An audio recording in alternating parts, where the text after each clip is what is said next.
Já, komið sæl. Það kaldur viðamikill loftmassi sem að teygir sig hérna yfir Ísland, Grænland, Kanada og síðan hérna langt út á Atlantshafið og það reyndar nú að koma svona smá hlýindi til okkar með lægð sem kemur til okkar annað kvöld en það verður nú reyndar ekkit í miklu mæli og stendur nú frekar stutt við og síðan á sunnudaginn þá kemur aftur þessi kaldi loftmassi yfir okkur og reyndar verður nú kalt hjá okkur svona fram í vikuna en reyndar á miðvikudaginn þá fáum við nýja lag til okkar og hún kemur með þennan hlýja loftmassa hérna fyrir sunnan okkur og þá ætti nú að hlýna eitthvað aðeins hjá okkur aftur. En við verðum svona á milli lagða núna næsta sólarhringinn þannig að það verður hægviðri og víða stjörnubjart og kalt í nótt en síðan þykknar upp á morgun og vindur fer að vaxa úr austri og annað kvöld verða skilin komin upp á landinu og það myndi væntanlega snjóa suðaustan og austanverðlandið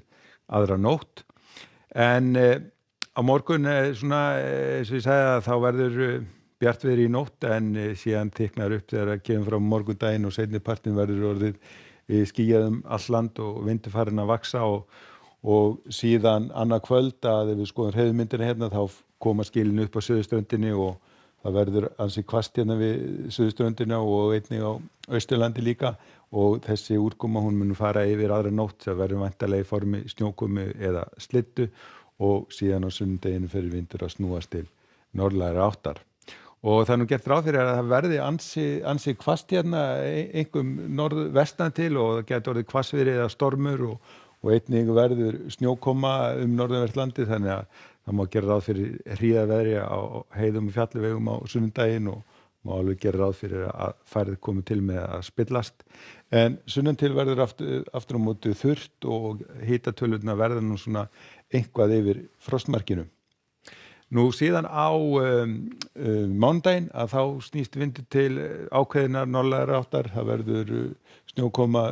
landið norðanvert en sunnan til ætti að verða nokkuð þurrt og bjart. Og á þriðjudaginn að þá fer vindur aftur að vaxa úr suðaustri og þykkna upp hjá okkur og svona undirbúningur fyrir næstu lag sem að kemur til okkar á miðvikudaginn. En ef við lítum aðeins til Evrópu að þá nú fínasta veður þar, hæðasvæði hérna yfir miðri álfunni og hitatölurnar mjög fínar með ástíma og gert ráð fyrir glampandi sól hérna á Balkanskaganum og eins á Ítalíu.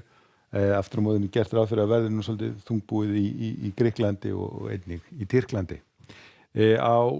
Í Portúgal og Spáni og Frakklandi það gert ráð fyrir að verði sól og hitatölurnar í fínu lagi svona á milli 10 og 20 stig. Það nú þetta gert ráð fyrir því að það rignir nú eitthvað á Kanaríeyjum í nótt en það ætti nú að létta til í fyrramálið og þegar kemur fram á miðjan morgundaginn ætti nú að vera farið að sjást til sólar og hitatölurnar svona í kringum 18 stigin. Ef við förum aðeins vestur hafa þá mjög kalt loft hérna yfir Kanada og frostið víða í kringum 20 stigin og þetta kalda loft teygir sig hérna suður á bóginn og við sjáum að það ekki nema 2 stiga frost í Chicago og ekki nema 4 stiga hiti í New York. En ef við förum hérna suður á bóginn niður á Mexíkóflóa þá fara nú hitatölurnar heldur betur að breytast og Miami verður 25 stiga hiti og léttskýjað en aftur á móti nú svona svalara við vesturströndina og ekki nema 10 stiga hiti og skúraleiðingar í San Francisco. En hjá okkur það verður hægviðri og bjartviðri mjög víða í nótt en síðan á morgunum þá þykknar upp og vindur fer að vaxa úr austri og annað kvöld nú gert ráð fyrir því að verði byrjað að snjóa við suðurströndina. Segjum þetta gott að vera í kvöld. Verið sæl.